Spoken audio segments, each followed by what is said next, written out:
할렐루야. 잠시 기도하고 하나님의 말씀을 나누길 원합니다.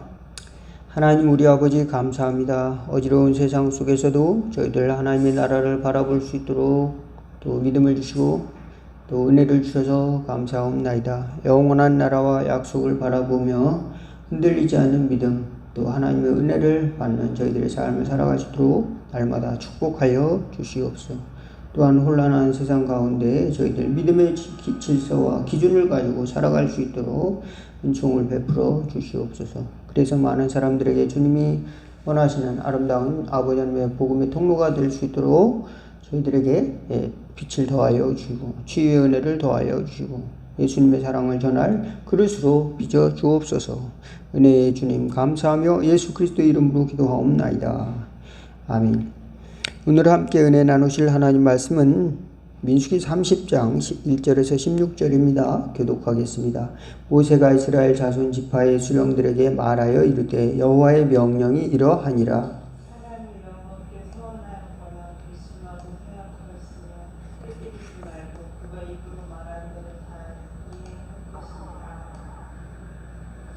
또 여자가 만일 어려서 그 아버지 집에 있을 때 여호와께 서원한 일이나 스스로 결심하려고 한 일이 있다고 하자.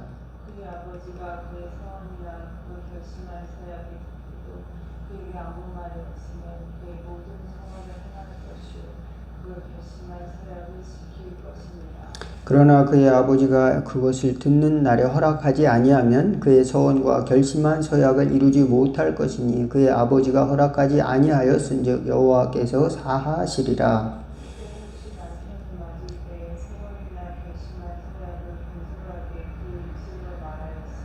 그의 남편이 그것을 듣고 그 듣는 날에 그에게 아무 말이 없으면 그 서원을 이행할 것이요 그가 결심한 서약을 지킬 것이니라.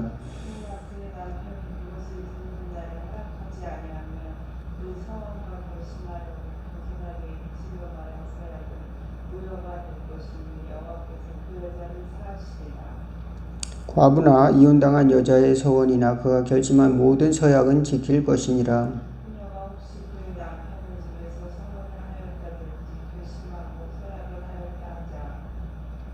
그의 남편이 그것을 듣고도 아무 말이 없고 금하지 않으면 그 서원은 다 행할 것이요 그가 결심한 서약은 다 지킬 것이니라.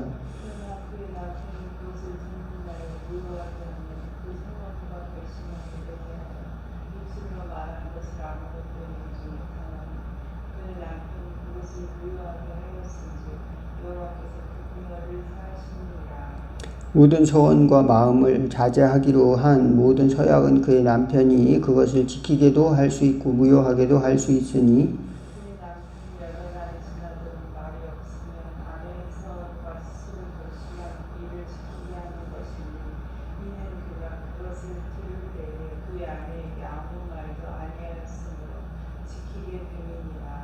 그러나 그의 남편이 들은 지 얼마 후에 그것을 무효하게 하면 그가 아내의 죄를 담당할 것이니라. 이는 여호와께서 모세에게 명령하신 규례니 남편이 아내에게 아버지가 자기 집에 있는 어린 딸에게 할 것입니다. 아멘. 예. 오늘은 맹세에 관한 그 구약의 규례에 대해서 잠깐 이제 설명하는 또 이제 그 백성들에게 모세를 통해서 가르쳐주는 말씀입니다. 아무나 이제 헛되게 맹세하지 말도록 이렇게 하는 것이죠. 그저 감정적으로 맹세를 하였다면은 그 아버지가 집에 있는 그 딸에게 무효하게 할 수도 있다는 겁니다. 어렸을 때 그런 분들 많잖아요. 나 결혼 안 할래. 그러다가 나중에 적당한 때가 되면 또 결혼한다는 거죠. 또 난 부모님처럼 안 살래 그러면서 집을 나가는 우리 자녀들도 저희 어렸을 때 보면 꽤 있죠. 그렇지만 그 부모는 그 자녀들에게 그걸 허락할 수도 있고 허락하지 않을 수도 있다. 그런 어떤 서원 또는 약속 이런 것들을 맹세한다는 것은 굉장히 하나님 앞에서 하는 그런 중요한 의식입니다. 그렇기 때문에 이것은 하나님 앞에서 하는 거기 때문에 하나님께서 굉장히 중요하게 보는 겁니다. 그러니까 우리 가정에서 사실은 가정이라고 하는 그 시스템이 몇 명이 안 되고 뭐 10명이 안 되고 또 5명이 안 된 작은 그런 집단이지만 그 관계는 굉장히 섬세하고 복잡하다. 왜 그럴까요? 그 안에 모든 것이 다 들어있다. 그 안에 하나님의 개입이 들어있고 그 안에 모든 관계가 있고 그 안에 하나님의 법이 있고 하나님의 질서가 거기에 녹아있고 하나님의 축복이 그 안에 담겨있고 또 하나님의 사랑과 또 구원이 싹이 그 가정 속에서 희망이 보인다는 겁니다. 그런데 그 가정이 대개 보면은 엮이는 것적 가정이에요.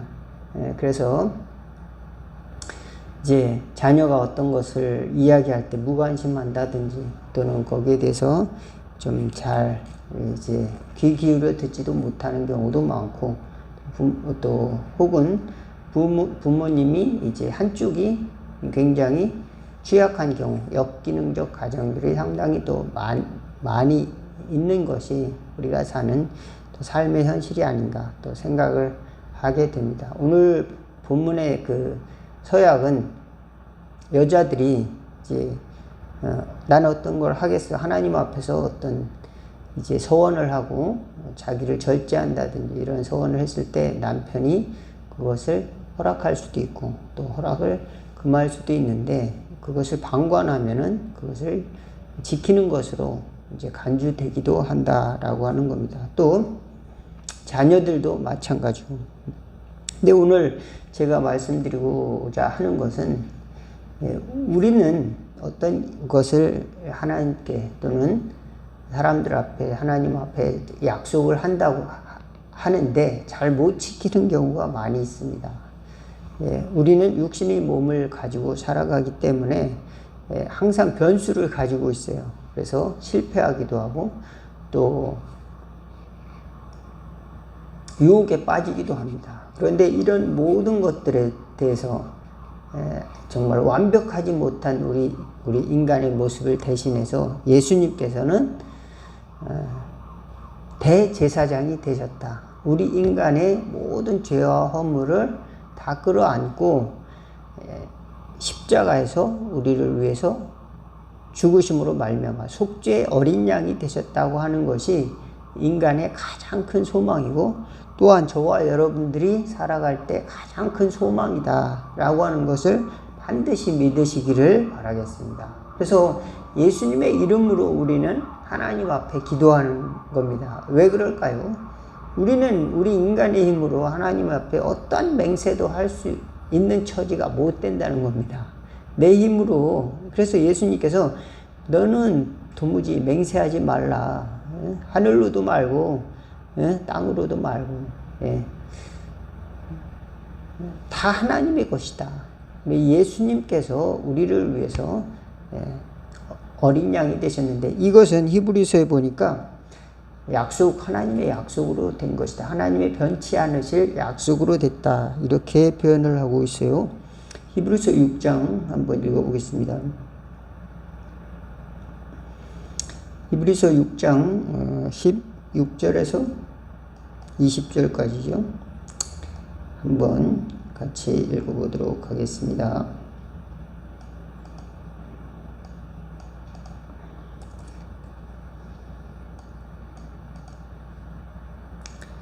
히브리서 6장 16절부터 20절 같이 사람들은 자기보다 더 큰 자를 가리켜 맹세하나니 맹세는 그들이 다투는 모든 일의 최후 확정이니라. 하나님은 약속을 기업으로 받는 자들에게 그 뜻이 변하지 아니함을 충분히 나타내시려고 그 일을 맹세로 보증하셨나니 이는 하나님이 거짓말을 하실 수 없는 이 두 가지 변하지 못할 사실로 말미암아 앞에 있는 소망을 얻으려고 피난처를 찾는 우리에게 큰 안위를 받게 하려 하심이라.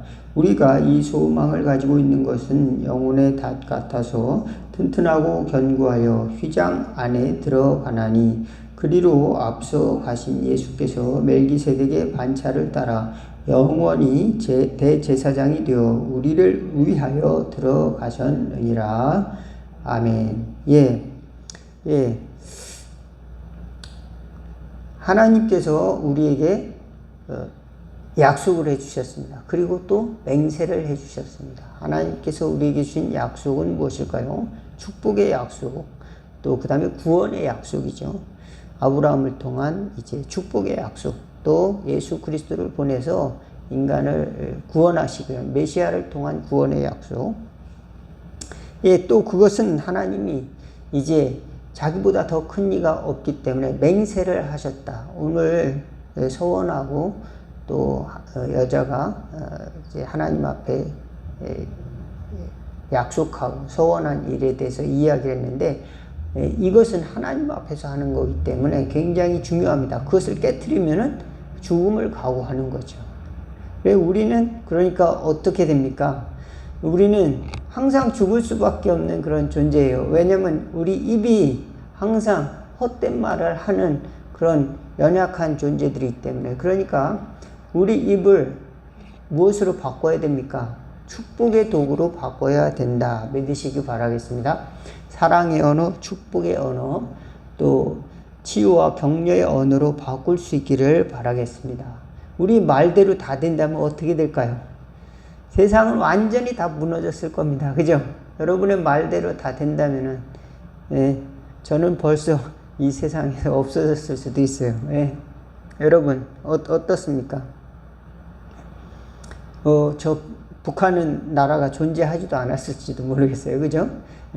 북한에 사는 김정은은 벌써 이 세상에서 존재하기도 어려웠을 겁니다. 우리가 뿌린 말대로 다 된다면, 하나님께 약속했다, 하나님께 서원했다는 거는 그만큼 간단한 일이 아니고 무시무시한 거죠. 그러니까 우리가 말을 하는 거를 굉장히 조심을 해야 하는 거예요. 왜? 그 서원도 뭘로 합니까? 말로 하는 거니까. 약속도.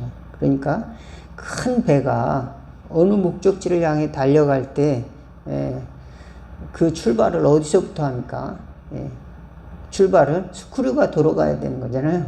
스크류가 이제 노를 저어야 배가 가는 것처럼 큰 배가 움직일 때 모터가 돌아가야 됩니다. 그 모터가 뭡니까? 바로 입이에요. 입이 시작을 알리는 겁니다. 그러면은 이제 진행이 되는 거죠. 그래서 12.3 쿠데타 계엄령도 시작했다가 윤석열 대통령이 실패로 돌아갔는데, 그것이 뭘로 시작했습니까? 말로 시작한 겁니까?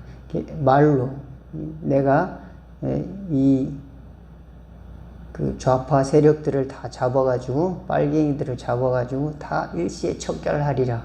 이런 이제 자기의 신념을 가지고 뭘로 시작합니까?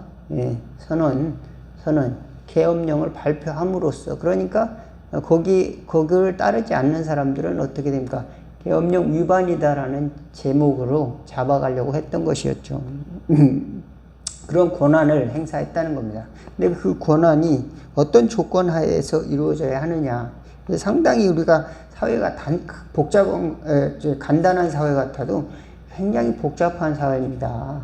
그래서 잘 알아야 돼요. 그래서 법이 있고, 그다음에 삶의 정황들이 다 있고, 또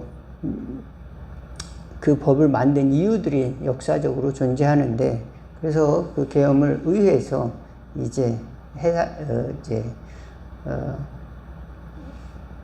해산을 시켰죠.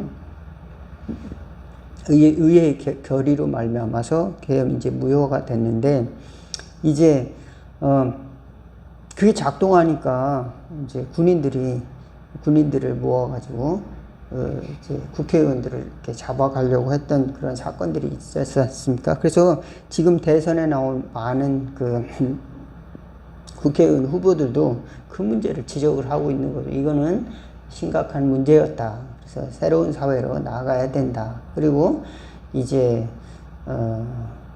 거기에 대해서는 문제점을 다 하나씩 다 가지고 있습니다. 그래서 이제 무슨 말씀을 드리려고 하냐면 우리가 말로 어디서부터 시작했냐? 어디서부터? 아, 이런 사회는 정말로 다 때려 부숴야 된다. 막 이렇게 말을 하기 시작하면서 점점 그 생각이 굳어져서 나중에 그것이 열매를 맺으면 이렇게 되는 겁니다. 예, 전쟁이 빨리 났으면 좋겠다. 막 그러면 예, 그리고 점점 그것이 이제 그 안에 갖추어져 버리면 그것이 어떤 상황과 또 기회가 주어지면 그것을 실행한다는 겁니다. 얼마나 무서운 겁니까? 그러니까 우리 속에 어떤 마음을 품고 살아가느냐. 내가 세상을 구원하고 싶다. 예수님께서는 그 마음속에 인간에 대한 구원, 하나님이 우리 인간에게 주신 사랑, 이런 것들을 실천하시기 위해서 자신을 헌신하기 위한 결심, 이런 것들을 계속 표방하면서 인자에 온 것은 대속물로 주려 함이라. 나는 너희들을 위한 생명의 떡이다. 나는 양을 위해서 목숨을 버리노라. 계속 선언하셨죠. 그리고 정말로 그 방향타대로 예수님께서는 30대 초반에 십자가를 지는 것을 두려워하지 않으셨습니다. 그렇듯이 저와 여러분들에게도 하나님의 약속이 여전히 유효하게 지금 살아있어서 오늘 적용이 되고 있다. 그것은 뭡니까? 하나님께서 변치 않는 축복의 약속, 영원한 약속을 주셨고 그 다음에 맹세하셨다. 그것은 흔들리지 않는다. 그리고 그것을 누구를 통해서? 예수님을 통해서 이루셨다. 그러니까 우리가 이제 끝장이야. 이제 정말로 세상은 살 가치가 없어. 나 같은 죄인은 이제 죽어도 싸. 이렇게 생각할 때에조차도 하나님께서는 우리에게 구원의 소망을 주셨다는 겁니다. 누구로 말하면 맹세하셨기 때문에 내가 너를 반드시 구원할 것이다. 축복할 것이다. 그래서 우리가 소망을 가지고 나가야 된다. 그래서 피난처를 찾아야 된다. 우리 삶의 피난처를 찾아가는 사람에게는 이제 안위를 주신다. 그랬습니다.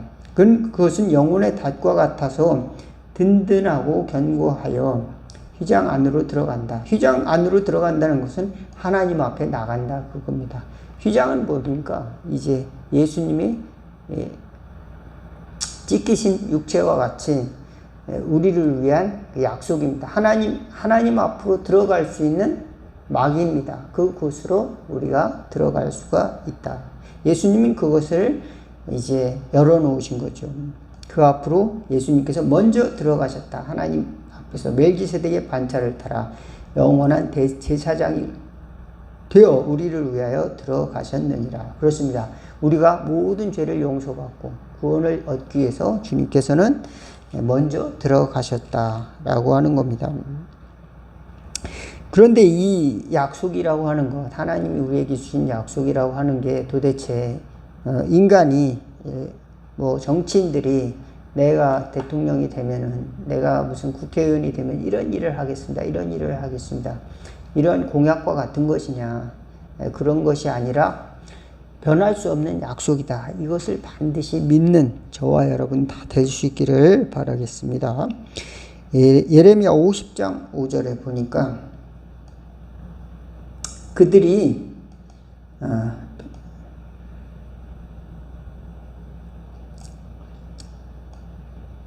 예레미야 어디죠? 여기죠. 한번 읽어봅시다.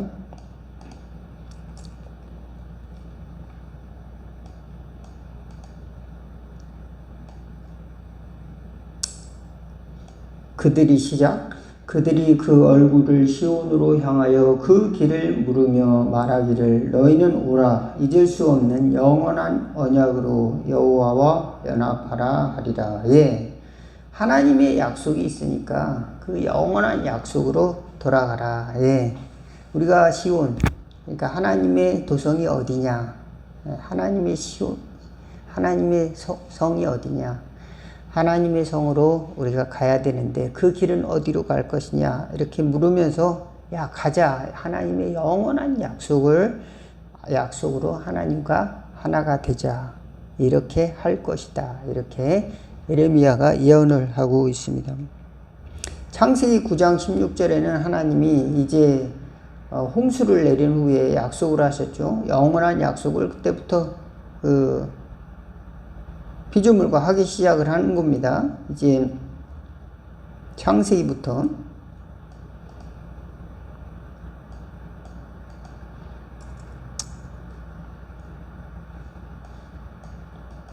물론 이제 아담과 하와 때도 약속을 하셨지만 여기 보니까 모든 육체와 땅의 모든 생물 사이에 또 언약을 하셨습니다. 같이 한번 읽어볼게요. 시작. 무지개가 구름 사이에 있으리니 내가 보고 나 하나님과 모든 육체를 가진 땅의 모든 생물 사이의 영원한 언약을 기억하리라. 하나님이 노아에게 또 이르시되 내가 나와 땅에 있는 모든 생물 사이에 세운 언약의 증거가 이것이라 하셨더라. 하나님께서 우리 인생에게 또 땅의 모든 생물과 또 피조물과의 사이에 언약을, 영원한 언약을 또 세우셨다. 이것은 뭡니까? 영원한 진노는 하지 않을 것이다. 이제 홍수로 세상을 멸하는 것과 같은 이제 이 처참한 이제 징벌은 내리지 않을 것이다. 이렇게 약속하셨다는 겁니다. 그래서 물론 이제 이후에 전쟁도 있고 또 하나님의 심판이죠. 하늘에서 불이 내리고 불의 심판도 있지만 이제 이처럼 노아 시대 때처럼 물로 온 세상을 다 멸하는 것은 하지 않을 것이다. 이렇게 이야기를 하고 또 약속을 하고 무지개를 거기에 보내주셨습니다. 그렇습니다. 우리는 무지개를 바라보는 것처럼 이 모든 피조물 가운데서도 하나님의 언약을 발견할 수 있는 지혜가 있기를 바라겠습니다. 사람의 형상을 보면 저 사람과 같이 하나님께서 하나님의 아들을 세상에 보내셨지, 이런 생각을 할 수 있기를 바라겠습니다. 또 어떤 사람을 보면서 저 사람을 통해서 구원하시기 위해 예수님이 저 사람의 모양과 같이 이 땅에 오셨지, 이렇게 생각할 수도 있는, 하나님께서 인간의 몸을 입고 이 땅에 오셨지, 하나님의 약속을 생각할 수 있는, 무지개를 보면서 노아가 하나님의 언약을 생각하였던 것 같이 우리는 인생을 보면서도 예수님의 사랑, 또 예수님을 발견할 수 있는 지혜를 갖는, 영원한 구원을 발견하는 저와 여러분 다 되기를 주의 이름으로 축원을 드리겠습니다. 기도하겠습니다.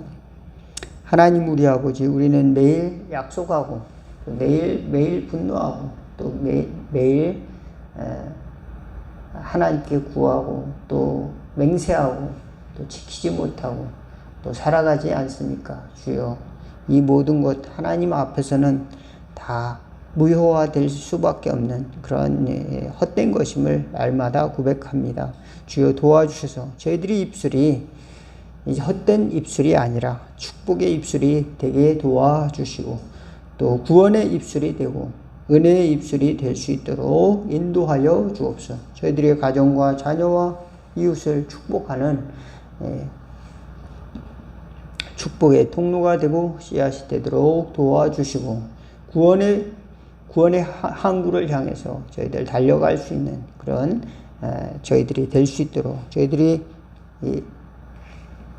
입술이 될 수 있도록 사용하여 주옵시고, 저희들이 심령이 하나님이 주신 약속을 바라보고 안위를 얻는 구원의 확신을 갖고 살아가는 저희들 되도록 인도하여 주옵소서. 예수 그리스도 이름으로 기도하옵나이다. 아멘. 기도문하겠습니다. 하늘에 계신 우리 아버지여, 이름이 거룩히 여김을 받으시오며 나라가 임하옵시며 뜻이 하늘에서 이룬 것 같이 땅에서도 이루어지리다. 오늘날 우리에게 일용할 양식을 주옵시고 우리가 우리에게 죄진 자를 사하여 준 것 같이 우리 죄를 사하여 주옵시고 우리를 시험에 들게 하지 마옵시고 다만 악에서 구하옵소서. 대개 나라와 권세와 영광이 아버지께 영원히 있사옵나이다. 아멘.